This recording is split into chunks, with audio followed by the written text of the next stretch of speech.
নাহমাদুহু ওয়া নুসাল্লি আলা রাসূলিল কারীম, আম্মা বা'দ।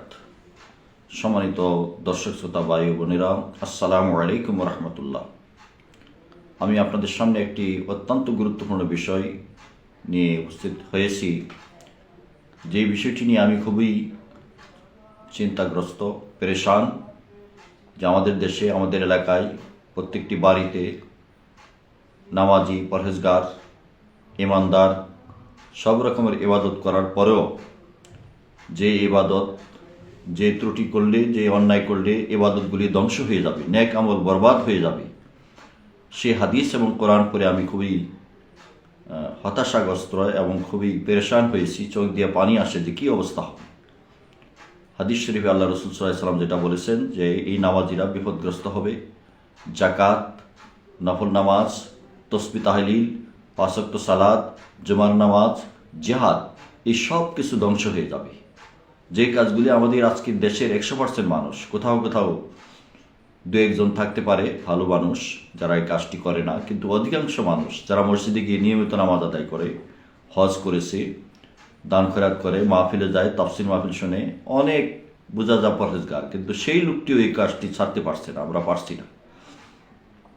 সেই ব্যাপারে তাফসিরে মারিফুল কোরআন, তাফসিরে ইবনে কাসির, তাফসির তাবারি শরীফে যে হাদিসটি রয়েছে সেই হাদিসটি আপনাদের সামনে উপস্থাপন করব, এবং কোরআনে কারিমের সূরাতুল হুজরাতের যে আয়াতটিতে আল্লাহ তাবারক ওয়া তাআলা এই কথা বলেছেন, সেই আয়াতটিও আপনাদের সামনে উপস্থাপন করব। সেই আয়াতটি হচ্ছে সূরা হুজরাতের 12 নম্বর আয়াত।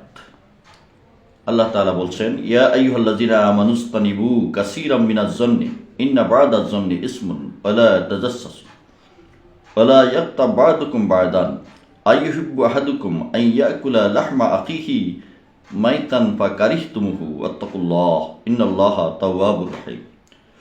আল্লাহ তাআলা বলেন, হে বিশ্বাসীরা, হে মুমিনেরা, তোমরা বেশি বেশি জন অর্থাৎ ধারণা থেকে, কুধারণা থেকে বেঁচে থাকো। অধিকাংশ ধারণাই পাপ, এবং তোমরা দোষ অন্বেষণের জন্য গোয়েন্দাগিরি করিও না। ওয়ালা ইয়াগতাব বা'দুকুম বা'দান, একজন আরেকজনের বিরুদ্ধে দুষ্টুটি অর্থাৎ গীবত করিও না। তোমরা কি পছন্দ করবে তোমাদের মৃত্যু ভাইয়ের গোশত খাইতে? অবশ্যই তা অপছন্দ করো।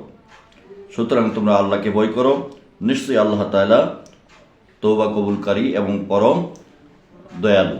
সে আল্লাহ তাআলা কোরআনে কারিমে আমাদেরকে নিষেধ করেছেন যে কুধারণা করার জন্য, গীবত করা থেকে বেঁচে থাকার জন্য, তারপরে গোয়েন্দাগিরি, অন্য ভাইয়ের দোষ ত্রুটি খুঁজে বেড়ানো, এই বিষয়টাকে আল্লাহ তাআলা কোরআনে কারিমে নিষেধ করেছেন। গীবত মারাত্মক অপরাধ, যেটা করলে মরা ভাইয়ের কাঁচা গোশত খাওয়ার সাথে বলেছেন এটা তো তোমরা অপছন্দ করো। অতএব এই দুষ্টিকে আমরা কেউ রক্ষা নেই। আমরা দেখতে পাচ্ছি চাষটলে, বাজারে, দোকানে, বিচারে, প্রতিষ্ঠানে, অফিস আদালতে যখনই আমরা সময় পাই তখনই অন্য মানুষের গীবত করতে আমরা ভালোবাসি। এটা না করলে যেন আমাদের শান্তি লাগে না। গীবত করা, অন্য মানুষের দোষ অনুসন্ধান করা, কুধারণা করে কথাবার্তা বলা, এই বিষয়টা আমাদের অভ্যাসে পরিণত হয়ে গিয়েছে। এটা সংক্রামক ব্যাধির মতো হয়ে গেছে। অথচ এটার কারণে আমাদের নামাজ, আমাদের রোজা, আমাদের হজ, আমাদের জাকাত, আমাদের তসবিহ, আমাদের তাহলিল, আমাদের জিকির আজকার, এই সব কিছুর যে সওয়াব হবে সেগুলি বরবাদ হয়ে যাবে। আল্লাহ নবী মুহাম্মদ রাসূলুল্লাহ সাল্লাল্লাহু আলাইহি ওয়াসাল্লাম সাহাবাদেরকে প্রশ্ন করেছিলেন, হে সাহাবারা, তোমরা কি জানো কিয়ামতের দিন সবচাইতে গরিব হবে কে? সাহাবীরা তখন বলেছিল যে যাদের টাকা পয়সা নাই এরাই তুই গরিব হবে। আল্লাহ নবী বলেন, না, তারা গরিব হবে না।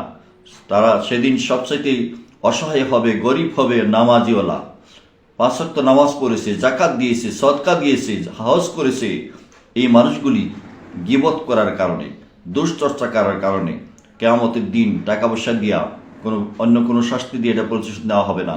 প্রথমে প্রতিশোধ নেওয়া হবে যে ব্যক্তির দুষ্টুটি চর্চা করা হয়েছে, গীবত করা হয়েছে, তার আমল থেকে গুনাহ নিয়ে আসতে হবে। যদি গুনাহ নিয়ে আসার পরে এরপরেও তার মধ্যে এই দুষ্টুটির বদলা নেওয়া না হয়, বদলা পূরণ না হয়, তখন যে ব্যক্তির দুষ্টুটি গীবত করা হয়েছে, যার হক নষ্ট করা হয়েছে, যার বিরুদ্ধে কথা বলা হয়েছে, যার বদনাম করা হয়েছে, যার কুৎসা রটনা করা হয়েছে, তার জীবন থেকে গুনাহগুলি নিয়ে আসতে হবে। এভাবে সমস্ত নেক আমল পৃথিবীর মানুষ যাদের গীবত করা হয়েছে তাদেরকে দিয়ে দিতে হবে। রিক্ত হস্তে, শূন্য হাতে জাহান্নামে চলে যেতে হবে এই নেক আমল থাকার পরেও। এই হাদিসটি পড়লে চোখ দিয়ে পানি আসে, এই হাদিসটি পড়লে পেরেশান হয়ে যায়, অস্থির হয়ে যায়, আমরা কিভাবে বাঁচবো। আজকে বাড়িতে বাড়িতে সমাজে সমাজে যে গীবত চর্চা হচ্ছে, দুষ্টুটি চর্চা হচ্ছে, এগুলি আমাদের নেক আমলকে ধ্বংস করে দিবে। এগুলি আমাদের কোনো কিয়ামতের দিন আমাদের কোনো কাজে লাগবে না, নেক আমল সব বরবাদ হবে। তাই আসুন আমরা আজকে এই দুইটি বিষয় আলোচনা করলাম, একটা কুধারণা আর একটা হচ্ছে গীবত, এর সাথে গোয়েন্দাগিরি করা, এই বিষয়টি আলোচনা করলাম। ইনশাল্লাহ আগামীতে আরও যেসব বিষয় নেক আমলকে ধ্বংস করে দিয়ে সেগুলি আমরা করে যাচ্ছি সেগুলি আলোচনা করব। আজকে আমরা গীবত থেকে বাঁচি, গোয়েন্দাগিরি করার থেকে বেঁচে থাকি, কুধারণা থেকে বেঁচে থাকি, তাহলে আল্লাহ তাআলা আমাদের নেক আমল কবুল করবেন, কিয়ামতের দিন আমরা জান্নাতে যেতে পারবো। সেই আহ্বান রেখে আমি আমার এই গুরুত্বপূর্ণ আলোচনা শেষ করছি। সবাইকে মোবারকবাদ। আসসালামু আলাইকুম রহমতুল্লাহ।